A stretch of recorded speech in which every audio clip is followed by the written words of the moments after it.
Hey everyone, how's it going? Forrest here, again with another installment of my complete analysis of all of J.S. Bach's chorale harmonizations. Today we're looking at Was mein will, das geschehe allzeit, which translates to what my God wants, may it always happen. This is a pretty straightforward chorale. It's pretty dense. There's a lot of activity going on, which means that it's more likely that we're going to get chords that subdivide the harmonic rhythm. But we're just going to hop right into the analysis. So, no key signature. We start on A minor. We end on A minor. And I know we might be thinking we're in the key of A minor, but I think we're in the key of C major to start things off. But the rest of the tonality of the chorale is in A minor. So we start off with a 6 chord because A minor is our submediant in the key of C major, A, C, and E. That then takes us to C major, E, G, C, and G, more specifically in first inversion. We then have F, C, C, and A. That's F major in root position. That is our subdominant 4 with a passing tone in the alto. We then have C, C, E, and G, which is another tonic triad, C major in root position, passing tones in the bass and the alto. We then have E, C, G, and C, which is C major in first inversion, so we'll just change the figured bass to reflect first inversion, passing tones in the lower voices, before we get G, E, G, and C, which is the second and the last inversion of the C major triad, C major over G, second inversion. We have an anticipation here in the tenor before we get G major, G, D, G, and B, which is a 5 chord, and then our perfect authentic cadence concludes with a tonic triad, C, E, G, and C. We could use this bracket right here. This is how the textbook taught me, so we'll go ahead and stick that in there. Okay, looking ahead, we have a perfect authentic cadence in the key of A minor, so we're looking for a point in which we modulate. I think it happens before this melodic minor fragment here, so somewhere in this zone, these 3 beats. So we have another C major triad at the beginning of the phrase. That takes us to G major, G, D, G, and B, which is a 5 chord. It's our dominant. Then we have D minor, so a bit of a transitive progression. We're going from 5 to 2 rather than 5 to 1, so up a 5th rather than down a 5th. D, D, F, and A, which I think is our common chord as well to the key of A minor. It is now our subdominant rather than our supertonic.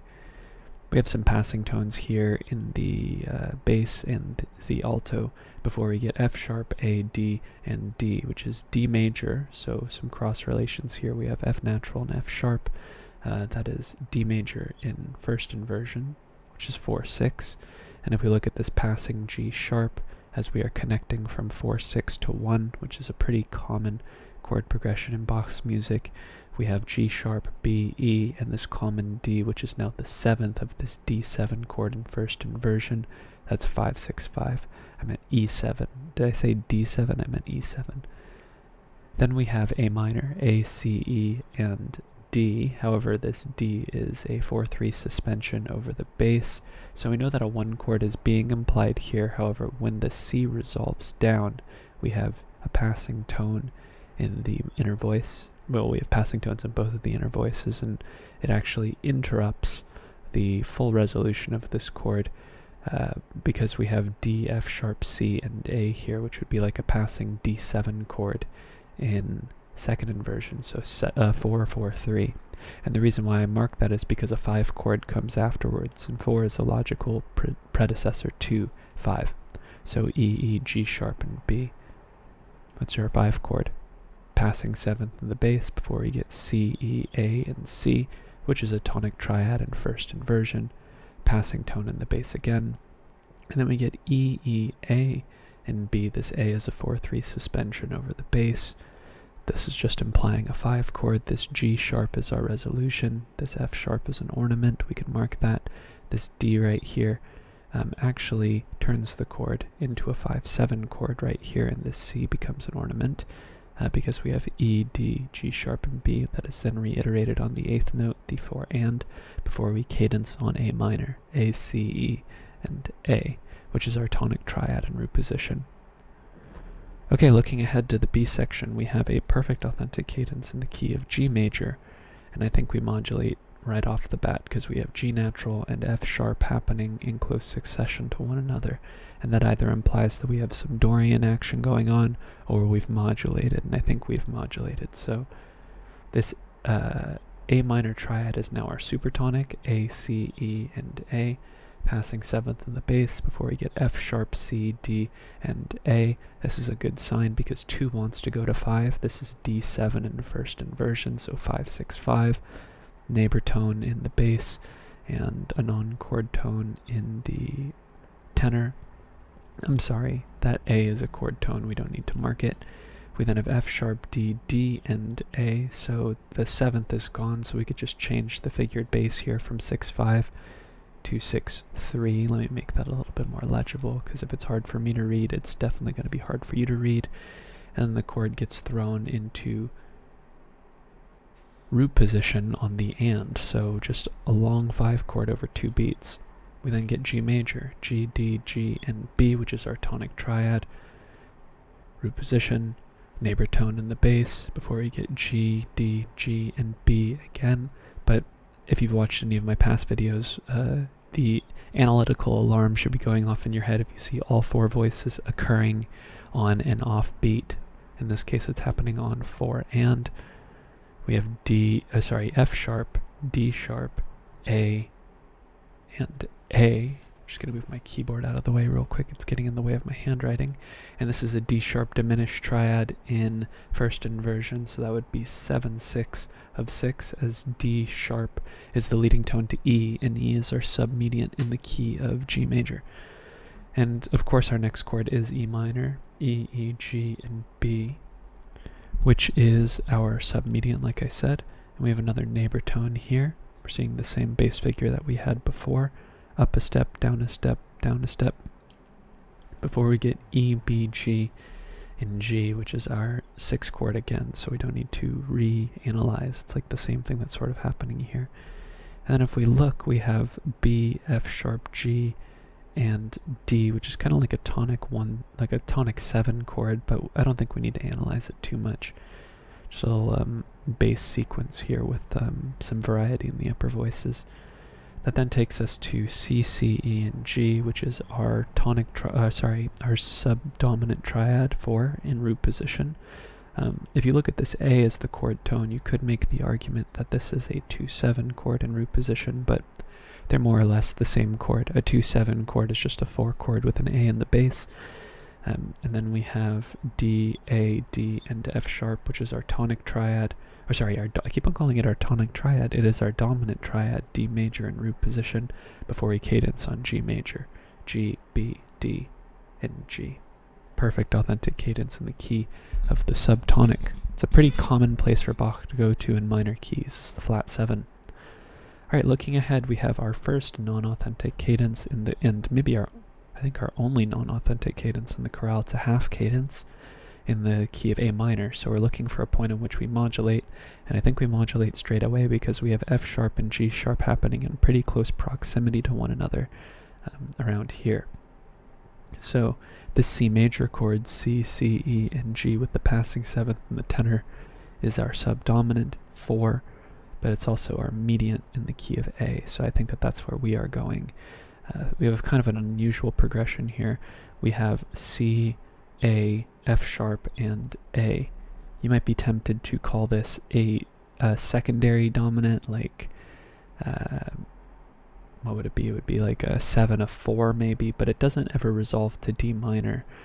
So you might want to call this a harmonization of the melodic minor scale, because it is basically just a part of this E, F sharp, G sharp, A pattern here, which would be a diminished 6th chord, which is not super uncommon, but it's not seen with a ton of frequency.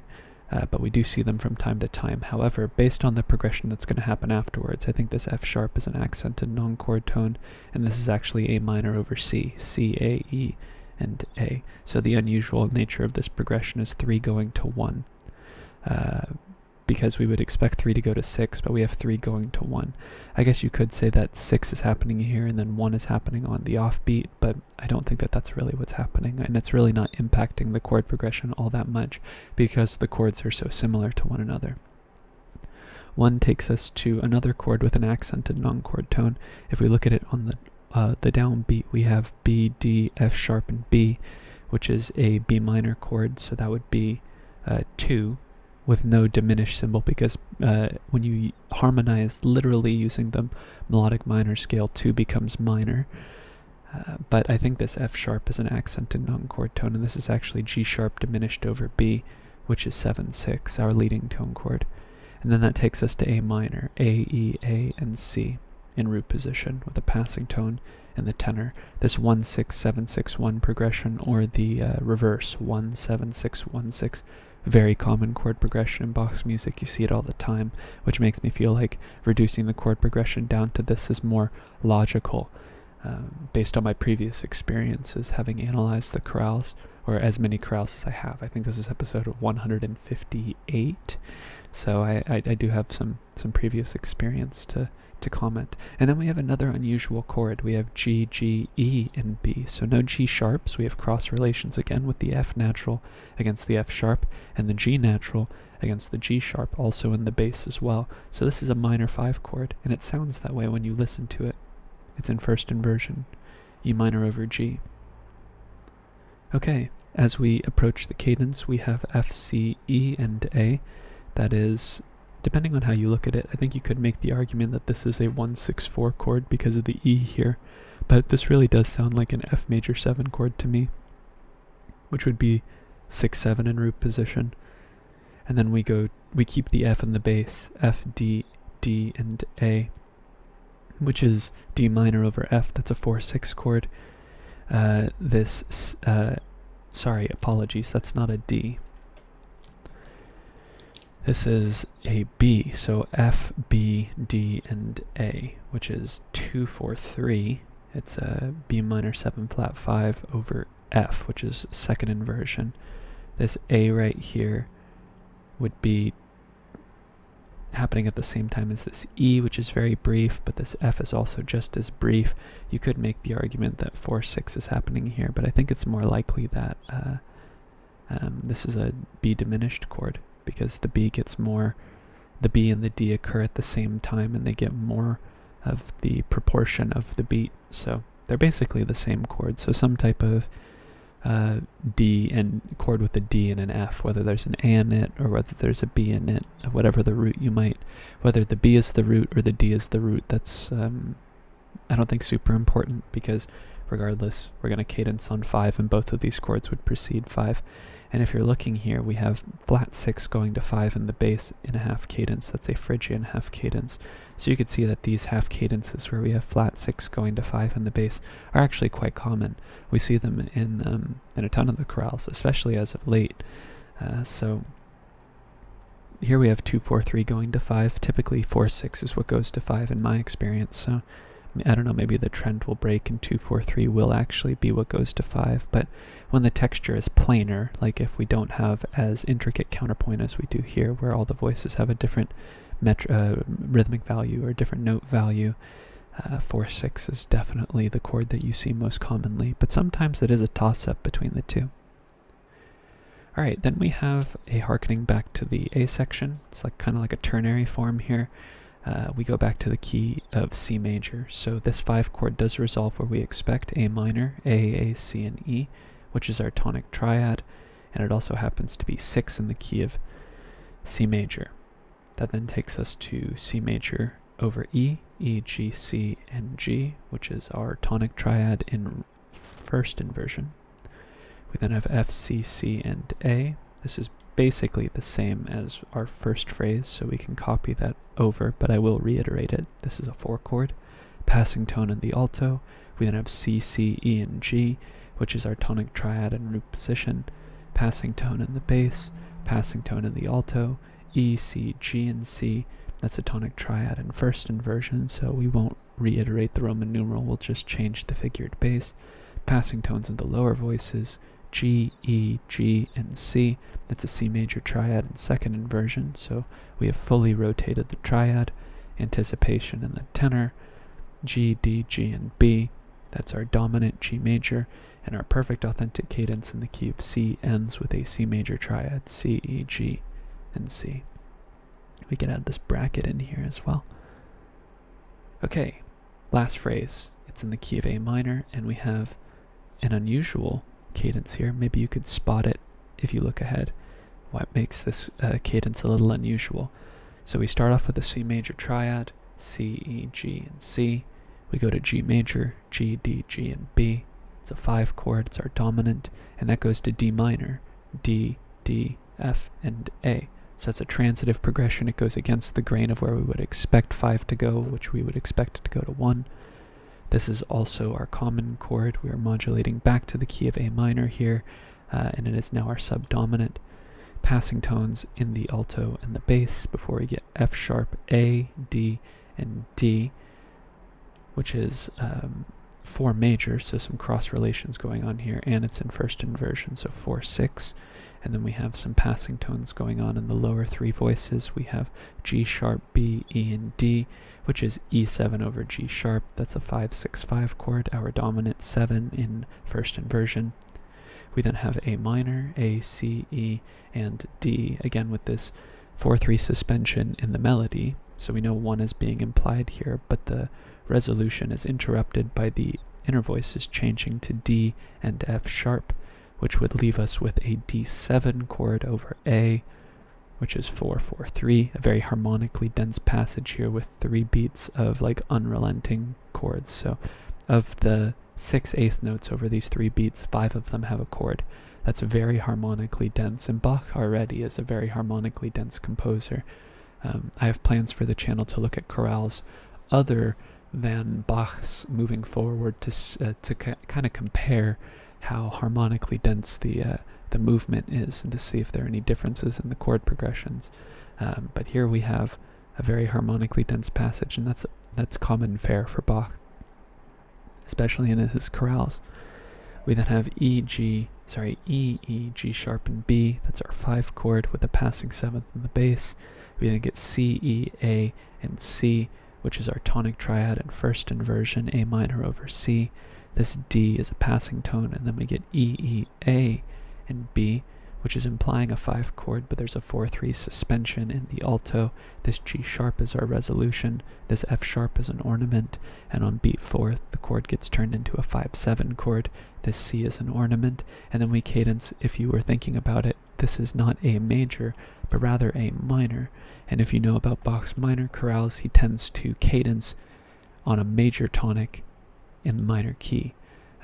So it's unusual that we see a cadence without the major tonic, especially because it's been so normalized across his chorales and is definitely commonplace to see that Picardy third. So it's unusual to get what we would otherwise expect in the middle of the chorale. But that is today's analysis. Thank you so much for watching the video. I really appreciate the support that you give to the channel by watching the videos. If this is your first time watching one of my videos, consider subscribing and hitting the notification icon. I upload once a day, and if you'd like a daily dose of analysis or a daily dose of Bach, or both, you'll get notified of when I upload, so that'll be beneficial for you. I'm looking at all of J.S. Bach's chorales, and like I said, I upload once a day, so there are a little less than 300 videos left in my schedule, so I'm going to be uploading well into next year. And if you're interested in following me along on that journey, subscribing and notifying or getting notifications about when I upload is the best way to do so. So consider that. But other than that, thank you so much for stopping by and watching the video. I hope you enjoyed. Let me know in the comment section if you had any differences in your analysis. I'd love to see if I fell through anywhere or if your interpretation was a little different than mine. It's always really interesting to have that conversation. And in a couple of my past videos, I've had some people offer some alternative analysis, and it's been really helpful in terms of proofreading and peer reviewing my analyses, because I'm pretty good. I'm not perfect. So we will see where that gets me in the future. Again, thank you so much for watching the video. Thank you so much for checking out the channel. I look forward to tomorrow's analysis, and I hope you take care.